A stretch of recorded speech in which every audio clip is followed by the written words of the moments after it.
Wyk. Welcome to the show. Thank you for having me. This, I tell people, the listeners of the show know, I get so excited when I have like people from my past lives Yeah. here on the show. And this is such an honor because, I've known you since 98-ish, 1998, somewhere in there. Yeah, it's been in there even before then, maybe. Because Probably before then. I think I started at coffee in 96 or 97. Then we're gonna go then that's probably about Then right. Yeah. that's That's way in the past. I way, like to way think back there. I like to think 1999 was like 10 years ago, but clearly it's not. No. But Yeah. that's how we met. You were Right. AP English teacher at Coffee High School and became the girls soccer coach. And Yeah. it was a By ride default. Yeah. none of us will ever forget. Crazy.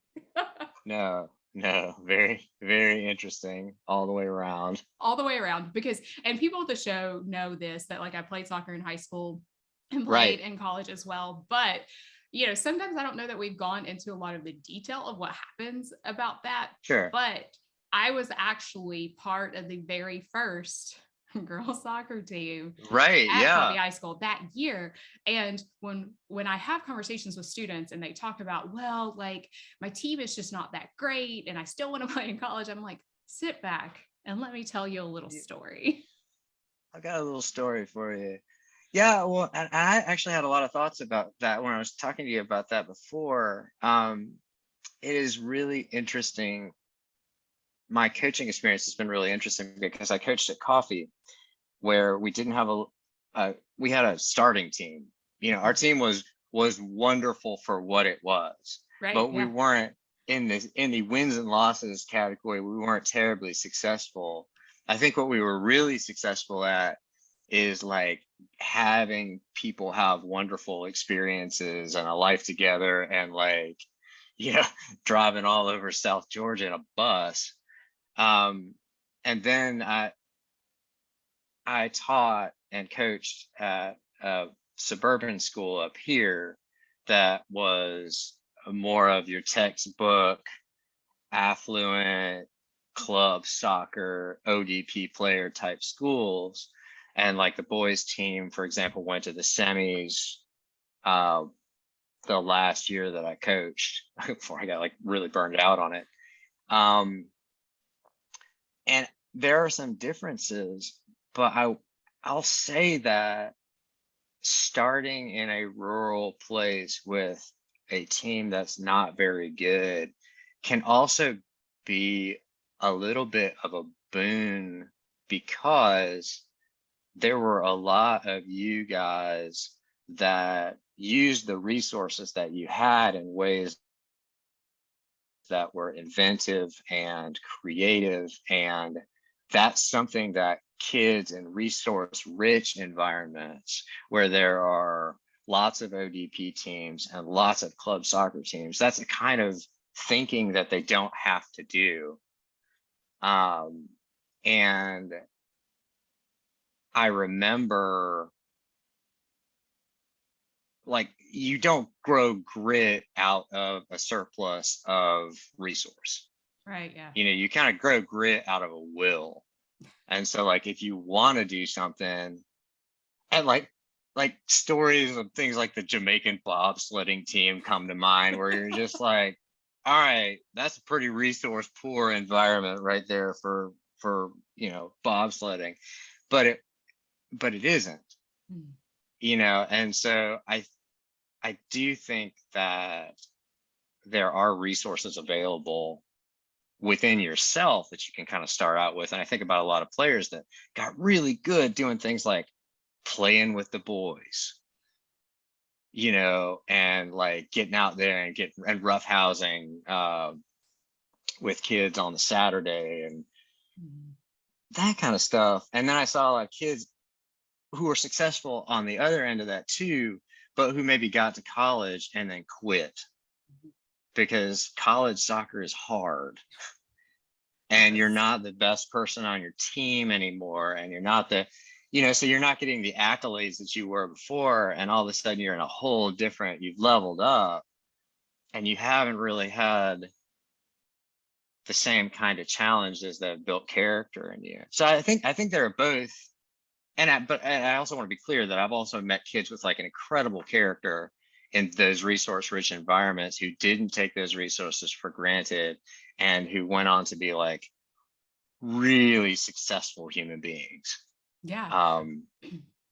So I think that you've heard the phrase like grow where you're planted. I think we can spend a lot of mental energy thinking about what we don't have and let that stop us from actually starting things. Yeah. And 100%. And I see it myself, right? I want to start a thing that'll make me happy, but then I'm like, but if I don't have enough resources to finish it all for the rest of my life, then it's not worth beginning. And you just don't know where any of that stuff's going to lead. Yeah. You know what I mean? Yeah. So yeah, it is an interesting thing to think about, going off and playing or going off to a different school or a bigger school or whatever. And I mean, I don't know. You think everything is a big deal when you're young, right? Oh my gosh. Yes. Everything is a big deal. It's like where you go to college is going to determine everything. And, and it feels like that because it's like right here and all your college and all your like counselors are saying, well, you got to pick the right college because that's where you're going to find out what dog you're going to have when you're 40. And you're like, and there are all these like implications about what you're going to do instead of like, and then there's also this crazy, I've been thinking about this a lot. Can you tell? Yeah, I can see the wheel spinning. So for anybody who's watching, like they're seeing that as well. Oh man, and then I lost my train of thought. But like, I think it keeps one of the things that I think I always thought that somebody at some point in my life was going to walk up and hand me the key to adulthood and that life was going to start right then. You know what I mean? Yes. And like when I went off, I was the first generation in my family to go off to college. And so when I went off to college, I kept on, I really expected somebody to stop by my dorm room and say, hi, Dave, y'all set? Do you know where all your classes are? And that was actually rather surprising to me when they didn't do that. And in retrospect, that's like ridiculous, right? But I really did think that at some point, somebody was going to hand me the keys to life. And then that was when I was going to start living. And what people are not clear about is that you're basically living right now, no matter where you are or what you're doing. And you at some point will realize that adults are just kids with more resources. Yes, 100%. And that sometimes kids are more adult-like than the adults. And sometimes not, of course, but like, I don't know. That was a thing that I wish somebody would have told me that like, oh no, your life starts now. Yeah. Like you're in college. No, you have to learn how to you have to enjoy this. Mm-hmm. Yeah, you don't have a lot of resources, but you have a lot of life. You have a lot of time. You have a lot of like, and now that I'm almost 50, I look back and I'm like, well, all right, I've got life ahead of me and life behind me. And those things are like, both of those things are awesome. Right. And my life now is awesome. Not unproblematic, not troubling, not absolutely, like I'm not in some kind of like movie scene with like wind blowing through the like sheaves of the fields that I own or whatever. But I mean, like, it's life and all its, unvarnished messiness. But yeah, I don't know. I mean, I think like as a college student, I really thought oh wow, life is going to start for me when something happens. And I think the construction is the same construction as I'm gonna be happy when. Yeah. And like that's always like, it's like free beer tomorrow. It's the same thing, right? Yeah. There's it, Yeah. and And, and yeah, I it's think real weird. like when we were talking about this and obviously over the years, I mean, you've been a person that I was like, hey, I need to talk through this. Yeah, Like I need a sounding board. right. And I think one of the things that you always continue to remind me was like, you have to play the long game. Yeah, Like you really do. You're living for now. Like you're realizing that life is now. But we're right, playing a long game. We're not playing this like, okay, in 30 days, in a year. Like it is right, a true like hitting the long ball and just like right, saying, this is the journey I'm on. And I think that, and I mean, you're talking about like, 14 to 18-year-old kids who right. like you got a long road ahead of you. Yeah, hopefully. Right. Yeah, hopefully. And then Yeah, so making these decisions, yeah, they are really important. And we talk about on the show sure. sometimes of where yeah, we're gonna weigh our pros and our cons, but like we need to go with our gut. Like we need to find like Right. where Oh we yeah. belong. And in doing Sure. so, then that's where you really can dive into your potential and who you are. Right. Well, and knowing, I think that in some ways, like knowing yourself and learning yourself and loving yourself, I think is life's work. Yeah. I think that's the thing. And when I say that, I don't want it to be confused with like indulging yourself or living outside of like um the true identity, you know what I mean? And I mean, I know a lot of like 50 and 60 and 70-year-olds who are like, yeah, I mean, basically what life is you trying to figure out what it is you are, who you are, what you're meant to do, how that works with the people around you.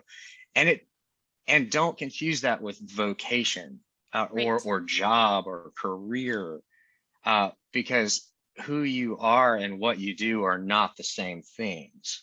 Right. And I want to pause You there know? because like everybody on the show knows, I've said it time and time again, when I was sitting in that academic counselor seat across from Division Right, One recruits, across from parents, I never once asked a kid, what do you want to major in? The right, conversation was always about your passions.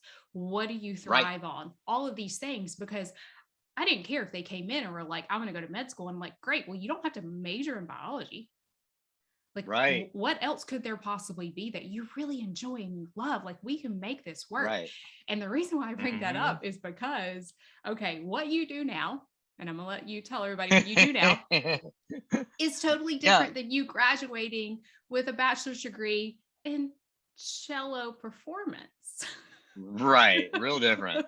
So Yeah, yeah, so let's kind of cross that path of where you went to school and got a degree in cello, right. but And now then you another one in English. and another one in English, but now you make knives and quote unquote the Right. easiest terms. Yeah, so yeah, I mean, when I was an 18-year-old in high school, uh, the thing that I identified most with was my ability to play the cello, which I think is what kind of made me different from like other kids. And I think that was what sort of made me feel special somehow, right? Yeah. And and then like I went off to school with like I'm gonna be good, with the idea that I was gonna be good and I was gonna be like a professional cellist. That was what I wanted to do. And I, went off to school, and the cello thing as a major was a lot harder and more like my teacher was different than I thought it would be. A lot of things were different than I thought that they would be. And in my sophomore year, my teacher was a guy who had his bachelor's and his master's from Juilliard. And I looked at the life that he was living. And then I looked at the life of the musicians around the area, and I was like, you know what? that's cool for some people, but I don't want to live that kind of life. And so I finished out the degree, and I don't know why I chose English to like as my backstop for that. Because like, damn. Anyway, but but then I got started. I was going to be a college professor, and I did that for I started looking into that for a while, and then I met a bunch of high school teachers, and I was like, well, you know what, that seems like a really cool thing. And then I did that for a long time, and that was a really fulfilling part of my job and a part of my identity for a long time. And then I moved to Athens, and when I met my wife, Katie, when she and I got married, I had made friends with a local knife maker that went to our church, and he and I got to talking, and we started making kitchen knives together. And then that business took off, and then I had to decide whether or not to follow that or to stay in until I retired. And I mean, thank God I didn't stay in until I retired. But the thing is, you just always do what your hand comes to. And then you sort of follow your gut and the road that's in front of you. I think it's a really dangerous proposition to say, when I am 30, I want to be married and I want to have kids and I want to have a dog and a white picket fence, because that may be what you see on TV a lot, and that may be like the social normed, like that is what we show as normal, but that's not how it works out for a lot of people. I mean, I didn't get married until I was 38 or 39, and I thought, oh shit, I'm gonna go to college and I'm gonna meet my partner forever, and I didn't. Yeah. And that wasn't a bad thing, because my life worked out different than it works out for a lot of other people, and I'm really glad for that. But I mean, like, or Katie's got a cousin, my wife got a cousin who majored in religion and is now an international broker of stocks. Right. You know what I mean? I mean, yeah, I get it. Some people like have their life planned out ahead of them, but I don't know. I think it's a dangerous proposition to like expect down the road, like, if X doesn't happen before I am X, then I'm going to be unhappy with things. Yeah. And I think that's a distinct statement from, I'm going to work towards this goal. And if we end up there, great. If we end up somewhere else, great. Right. Yes. Yeah. And I think that that's so important to learn, even at such a young age, and like high school, right. Saying, like, because we all know we've all had these goals and we've all had these, like, this is right. What is going to happen. And every single time it doesn't happen. And I'm not right. saying, and okay, maybe for me, well, most of the time it didn't happen, but right. At the same time, like I never, grew up in a rural town in South Georgia. Like, I never pegged myself of someone living in central Pennsylvania. Right. But there I was. You found your zone. Yeah. There I was clearing snow off my car for a few months of the year, thinking, right. Whoa, I never imagined like that this was going to be it. But I allowed things to transpire and to happen and really dive into what's there. And I think that's so important to have this conversation with our high school kids of saying, you like take the college visits, go and look, go and see, dream big. And then that's when you're really going to start living into that true identity of who you are, because we both know that athletic identity is really hard to shake. Oh yeah. You let it rule your life for so long. Well, it's part of, like, so I think about being a part of a group is a very primal, like even like amygdala driven, like lizard brain oriented sort of thing. And I'm not saying that's bad. It is what it is. And I think part of knowing yourself and learning yourself is learning about the things that drive you and make you do what you want to do. Um, but the thing is, if you don't make the team, like I took an audition at the University of Madison and in Wisconsin, and I wasn't good enough, and they told me that, and it was devastating at the time. It was bad, I felt all this like I'm not good enough, but the reality was I wasn't a good fit for them, and they weren't a good fit for me. Right.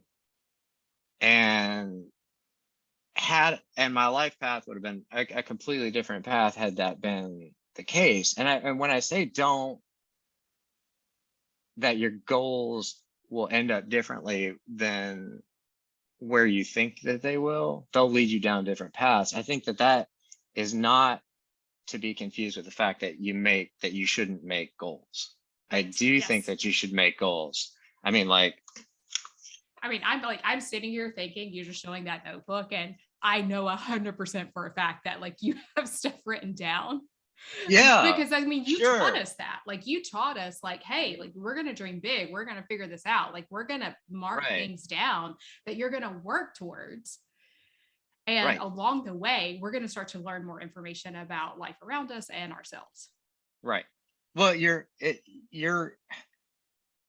I think there's this like weird, the construction of I am going to find myself is kind of like, you think it's going to be like finding your keys. It's another one of those like adults will hand me like at some point I will be, I'll be secure and but I think it's more like knowing. And I think the act of knowing is a much more complicated, nuanced thing. And for somebody who's coming out of high school into college, that maybe don't take it so seriously. Maybe look at it and more at like, what am I good at? What do I like? What do I don't? Not like I need to know myself as kind of some kind of like weird existentialist crisis. You'll have enough of those anyway, right? And I think just like, I don't know, I blame my whole life on a girl in 6th grade named Jenny that like I played cello because I didn't want to be in the band because she was in the band. You know what I mean? Like, and God bless that kid, I say. I hope she's great and enjoying her life. You know what I mean? Right. Like, but it's oftentimes those things that we don't think that are gonna like there's a certain unpredictability to the way that life works, to where you have to be a little bit flexible and not take yourself so seriously. I remember Joanne, I was having kind of a particularly difficult time, and Joanne, who was our principal at the time, was like, David, don't take this the wrong way, but you're not that important. Right. And it was like, and then what are you talking about? But then that's such a liberating thing. Like it doesn't all hang on you. Like the world, yes, take responsibility for yourself. Do what, do the thing. But I think part of our sacred responsibility as human beings is to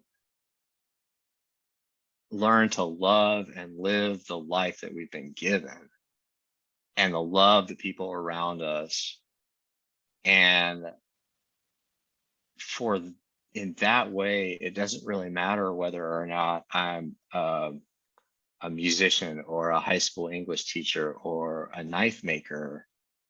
It matters kind of more that I'm David Van Wyk, and that I try to take care of myself and know myself well enough that I can take care of and know other people.